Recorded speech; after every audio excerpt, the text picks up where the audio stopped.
Hello, my name is Dan Taylor and welcome back to the channel and for another little mini video in this technical SEO basics series which I'm putting together. So today I'm going to be looking at link attributes. This topic does cross over slightly into link building and especially linking to external websites and not just internal links to your own. But specifically, these attributes, given that they've expanded in recent time, can be more confusing and can cause more issues if you don't know about them. So it's an important topic to cover off. Specifically, we're going to be talking about Nofollow, sponsored, and UGC and how they impact your SEO. So let's get started. So first of all, why do links matter? So Google's day one mission is to try to direct users to high quality relevant content and to help search engines and the algorithms understand the intent behind the link. Google have introduced three important link attributes, these being Nofollow, sponsored, and UGC. Each serves a different purpose, but managing them correctly can ensure you comply with Google's guidelines, helping you perform better and necessarily avoid penalties.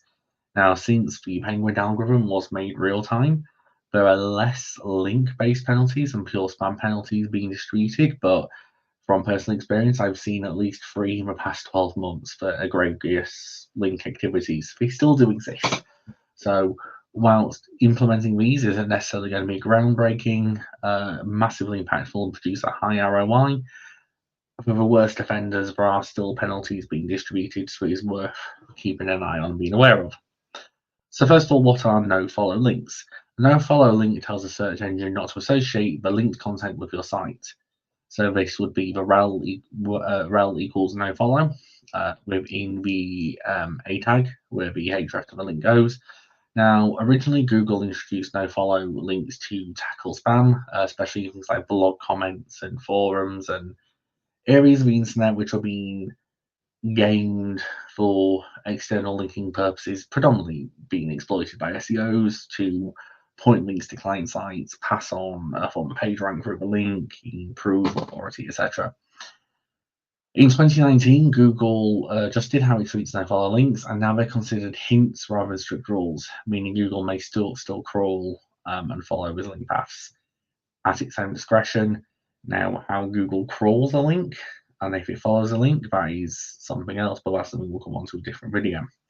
So, in short, no-follow doesn't guarantee that Google will ignore the link, it's more of a suggestion.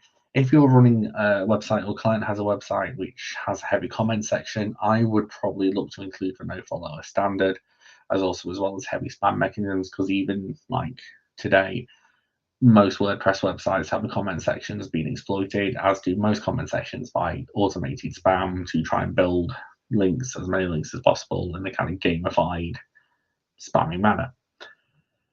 So the second link attribute I want to cover is what a sponsored link is. So a sponsored link indicates whether the link was created as part of a paid arrangement or advertisement. So within the HTML tag itself, you'll have the href, URL, then you'll have rel equals sponsored, but obviously wrapped around the anchor text. Now, Google uses the sponsored attribute to try to differentiate between links created for organic reasons and those which have been paid insertions. If you've got paid links on your website, I'd recommend you mark them with this attribute to avoid potential penalties for engaging in link schemes or other egregious behaviors. If somebody is buying a link on your site, more often than not, they try to specify that you do not include the sponsored tag. That is obviously your discretion if you want to or not, and how closely you want to follow certain guidelines. So with a no-follow tag, this could be temporary, but with a sponsored, it would be much better for that transparency mechanism.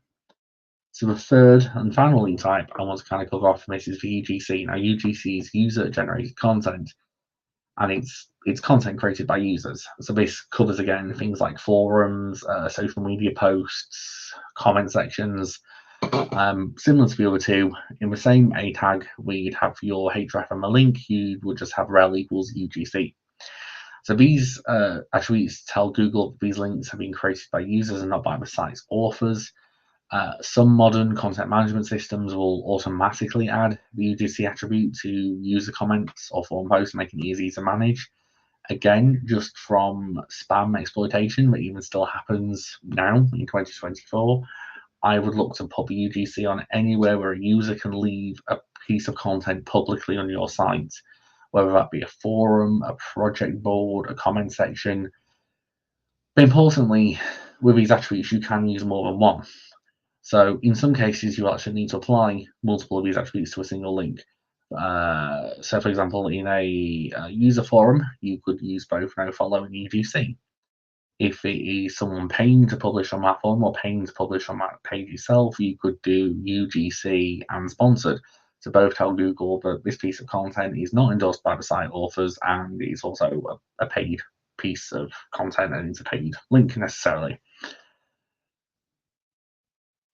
It's important, however, to remember that a paid link should never just be marked as UGC without also including sponsored or nofollow. So you can't just take that paid link and call it UGC. You can call it sponsored, you can call it nofollow, but if you're going to just call it UGC, the best practice is to do a sponsored UGC. So why is this important for managing your overall SEO and how is it impactful? So as I said, even though Penguin is real time and has been real time for a number of years, link penalties are still being distributed, both for those sites building links and both those sites actually selling links or placing links which aren't natural link building. Following these guidelines can help you avoid these penalties and gives Google the information to properly understand the relationship between websites and relationship between your content, what you do endorse, don't endorse, etc. Again, from experience, it's not a vital piece of effort, and if it can be scaled, that will be better in the long run than versus having to do it kind of manually, and that's just going to be the devil's own game.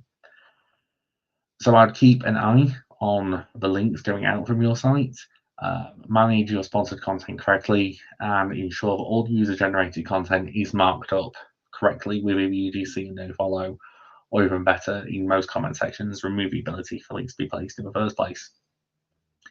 So that draws an end to this video. So I want to say thank you very much for watching. If you enjoyed this, please do consider giving the video a like and subscribing to the channel. And please let me know your thoughts in the comments.